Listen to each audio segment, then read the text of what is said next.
Hey guys, today I'll show you how to delete your navigation history on the Waze app on your iPhone. Let's get started.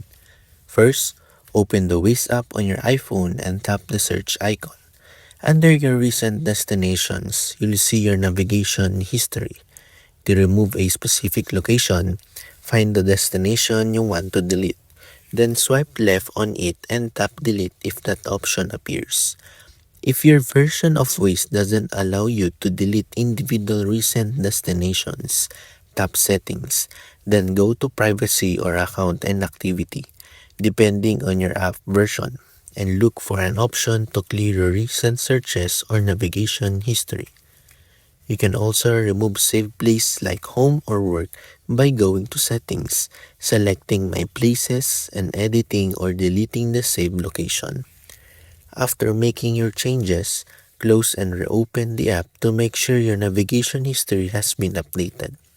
And that's how to delete navigation history on the Waze app on iPhone.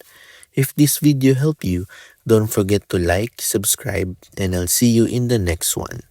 Thanks for watching.